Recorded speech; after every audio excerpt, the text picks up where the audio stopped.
മുമ്പൊക്കെ കോൺഗ്രസിൽ സ്ഥാനാർത്ഥിയെ തീരുമാനിക്കൽ സമയമെടുക്കുന്ന പ്രക്രിയയായിരുന്നെങ്കിൽ കഴിഞ്ഞ 4 വർഷം എടുത്താൽ 4 ഉപതെരഞ്ഞെടുപ്പുകളിലും ക്ഷണനേരം കൊണ്ട് തെരഞ്ഞെടുപ്പ് പ്രഖ്യാപിച്ച ഉടനെ കോൺഗ്രസിന് സ്ഥാനാർത്ഥിയെ പ്രഖ്യാപിക്കാൻ പറ്റി. തൃക്കാക്കരയിൽ ഉമാ തോമസിനെ, ചാണ്ടി ഉമ്മനെ പുതുപ്പള്ളിയിൽ, അതുപോലെ തന്നെ രാഹുൽ മാങ്കൂട്ടത്തിലിനെയും രമ്യ ഹരിദാസിനെയും പാലക്കാടും ചേലക്കരയിലും ക്ഷണനേരം കൊണ്ട് പ്രഖ്യാപിക്കാൻ പറ്റി. പക്ഷേ നിലമ്പൂർ ഉപതെരഞ്ഞെടുപ്പിന്റെ സമയത്ത് അങ്ങനെ സാധിക്കുമോ? ഒന്നാമത്തെ വിഷയം. ഇപ്പോൾ കോൺഗ്രസ് എന്ന പാർട്ടി അതിന്റെ സംഘടനാപരമായ പരിഗണനകൾക്കനുസരിച്ച് സ്ഥാനാർത്ഥിയെ തെരഞ്ഞെടുക്കുന്നതിൽ ഇത്തിരി സമയമെടുത്താലും പുറത്തുനിന്ന് നോക്കുന്ന ആളുകൾക്ക് കുഴപ്പമൊന്നും പറയാനില്ല. പക്ഷേ പുതുതായി വരുന്ന ഒരു ഘടകകക്ഷി ഡിക്റ്റേറ്റ് ചെയ്യാൻ തുടങ്ങിയാലോ, ഇന്ന ആൾ വേണം. മുസ്ലിം ലീഗ് എന്ന മലപ്പുറം ജില്ലയിലെ ഒന്നാമത്തെ കക്ഷി ഇതുവരെ കോൺഗ്രസിനോട് ആവശ്യപ്പെടാത്ത കാര്യം, കോൺഗ്രസിന്റെ സ്ഥാനാർത്ഥിയായി ഇന്നയാൾ വേണം എന്ന് നിങ്ങളുടെ പുതിയ സഖ്യകക്ഷി ശാഠ്യം പിടിച്ചാൽ അതിന് വഴങ്ങിക്കൊടുക്കുന്നത് ശരിയായ നിലയായി വ്യാഖ്യാനിക്കപ്പെടുമോ? അഭിലാഷ്, ഇവിടെ നിങ്ങൾ അങ്ങനെ അത്തരത്തിൽ ഈ സ്ഥാനാർത്ഥിയെ ഏതെങ്കിലും തരത്തിൽ നിശ്ചയിക്കാൻ വൈകിപ്പോകുന്നു എന്ന മട്ടിൽ പറയേണ്ട ഒരു സമയമായിട്ടില്ലല്ലോ. ഞങ്ങൾ തെരഞ്ഞെടുപ്പ് പ്രഖ്യാപിച്ചാൽ CPM സ്ഥാനാർത്ഥിയെ പ്രഖ്യാപിക്കുന്നതിൻ്റെ ബഹുഘാതം മുന്നിൽ ഞങ്ങൾ സ്ഥാനാർത്ഥിയെ പ്രഖ്യാപിക്കും. അതിനുള്ള ഇൻറ്റേണലായ എക്സർസൈസുകളൊക്കെ കോൺഗ്രസ് പാർട്ടിക്കകത്ത് പുരോഗമിക്കുകയാണ്. പിന്നെ കോൺഗ്രസ് പാർട്ടിയിൽ എല്ലാ കാലത്തും സീറ്റിൽ മത്സരിക്കാൻ ആഗ്രഹിക്കുന്ന ഒന്നിലധികം പേരുണ്ടാകാറുണ്ട്. അത് പാലക്കാട്ട് പരസ്യമായിട്ട് കോൺഗ്രസിൽ നിന്നൊരാൾ രാജിവെച്ച് പോയിട്ട് CPMന്റെ സ്ഥാനാർത്ഥിയാവുന്ന സ്ഥിതി വന്നിട്ടുണ്ട്. ഇതൊക്കെ പ്രീസിഡൻസ് ഉള്ള കാര്യങ്ങളാണല്ലോ. അപ്പോൾ ഇത്തരത്തിലൊക്കെയുള്ള ട്രോമ എന്ന് നിങ്ങളുടെ ജേർണലിസ്റ്റിക് ഭാഷയിൽ പറയാവുന്ന സാഹചര്യങ്ങൾ ഉണ്ടായിട്ടൊക്കെ കോൺഗ്രസ് വലിയ വോട്ടിന് അവിടെയൊക്കെ വിജയിച്ച് വന്നിട്ടുണ്ട്. ഇവിടുത്തെ വിഷയം അത് വളരെ കൃത്യമായി പരിഹരിക്കപ്പെടാനുള്ള എല്ലാ സാധ്യതകളും വളരെ സജീവമാണ്. കോൺഗ്രസ് നേതൃത്വം അത് പരിഹരിച്ച് മുന്നോട്ട് പോകാനുള്ള എല്ലാ നൈപുണ്യവുമുള്ള നേതൃത്വമാണുള്ളത്. അതൊക്കെ വളരെ കൃത്യമായിട്ട് സമയബന്ധിതമായിട്ട് നടക്കും.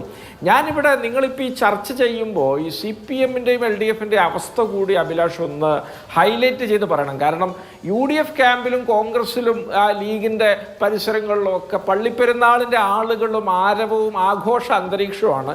എന്നാൽ CPMൽ ആര് സ്ഥാനാർത്ഥിയാവും, എന്താണ് അവിടുത്തെ സ്ഥിതി, എങ്ങനെയുണ്ട് എന്നുള്ളതിനെക്കുറിച്ച് ഒരു ചർച്ച പോലുമില്ല. ഇത് തന്നെ നമ്മുടെ ഈ തെരഞ്ഞെടുപ്പിൻ്റെ ഒരു ചിത്രത്തിൻ്റെ ദിശാസൂചികയാണ്.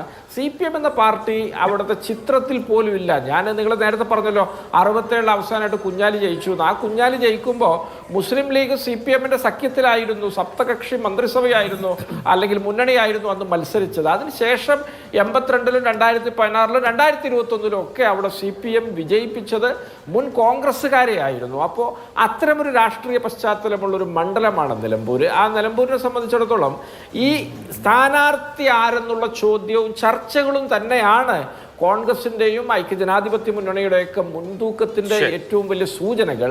ഇത്തരത്തിലുള്ള വിഷയങ്ങളൊക്കെ ജനാധിപത്യ പാർട്ടികളിൽ ഉണ്ടാകും. അതൊക്കെ പരിഹരിച്ച് മുന്നോട്ട് പോവുക എന്നുള്ളതാണ് നേതൃത്വത്തിൻ്റെ മിടുക്ക്. ആ മിടുക്ക് ഇതപര്യന്തം പ്രകടിപ്പിച്ചു പോകുന്ന ഒരു കേരള സ്റ്റേറ്റ് കോൺഗ്രസ് ലീഡർഷിപ്പിനെ സംബന്ധിച്ചിടത്തോളം ഈ നിലമ്പൂരിലെ ഉപതെരഞ്ഞെടുപ്പ് പ്രഖ്യാപിക്കുന്നതിൻ്റെ അടുത്ത നിമിഷം തന്നെ സ്ഥാനാർത്ഥിയെ പ്രഖ്യാപിക്കുകയും നിങ്ങളീ പറഞ്ഞ എല്ലാവരും ചേർന്ന സ്ഥാനാർത്ഥിയുടെ പിന്നിൽ അണിനിരക്കുകയും ചെയ്യുന്നൊരു കാഴ്ച കാണാൻ കഴിയും.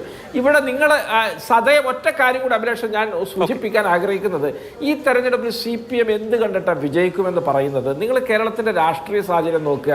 AKG സെൻറ്ററിൻ്റെ ഉദ്ഘാടനമാണ് നാളെ. കേരളത്തിലുടനീളം ഒട്ടിയിട്ടുള്ള പോസ്റ്ററുകളിൽ പിണറായി വിജയൻ്റെ ഒറ്റ മുഖമാണ്. ഈ പാർട്ടിയുടെ അഖിലേന്ത്യാ ജനറൽ സെക്രട്ടറിയും തിരുവനന്തപുരം കേന്ദ്രീകരിച്ച് പതിറ്റാണ്ടുകളായി പ്രവർത്തിക്കുകയും ചെയ്യുന്ന MA ബേബിയുടെ മുഖം പോയിട്ടൊരു വരി പോലും ഇല്ല. ആ പിണറായി വിജയൻ്റെ മുഖം പൊലിപ്പിക്കാൻ 4ാം വാർഷികമായിട്ട് ബന്ധപ്പെട്ട് 25 കോടിയാണ് പാപ്പരായ കേരളം വീണ്ടും ചെലവാക്കുന്നത്. അപ്പോൾ ഇവിടെ 100 രൂപയുടെയോ 150 രൂപയുടെയൊക്കെ വർധന ആവശ്യപ്പെട്ടുകൊണ്ട് ആശമാരവിടെ തിരുവനന്തപുരത്ത് 2 മാസം പിന്നിട്ട സമരത്തിലാണ്. കേരളത്തിൻ്റെ എല്ലാ രംഗങ്ങളിലും പണമില്ലാത്തത് കൊണ്ട് സർവ്വതും മുടങ്ങിക്കിടക്കുന്നു. 1000 കോടി രൂപയും 50,000-ൽ പരം ബില്ലുകളുമാണ് തദ്ദേശ സ്വയംഭരണ സ്ഥാപനങ്ങളിൽ മാർച്ച് 31 പെൻഡിംഗ് ആയിട്ട് കിടക്കുന്നത്. എല്ലാം താറുമാറായി കിടക്കുമ്പോൾ ഇത്തരത്തിൽ വീണ വായിച്ച് മുന്നോട്ട് പോകുന്ന സ്വന്തം മുഖം മാത്രം ഏത് രാഷ്ട്രീയ സാഹചര്യമാണ് CPM പ്രതീക്ഷിക്കുന്നത് എന്ന ചോദ്യമാണ് കോൺഗ്രസ് ഉന്നയിക്കുന്നത്.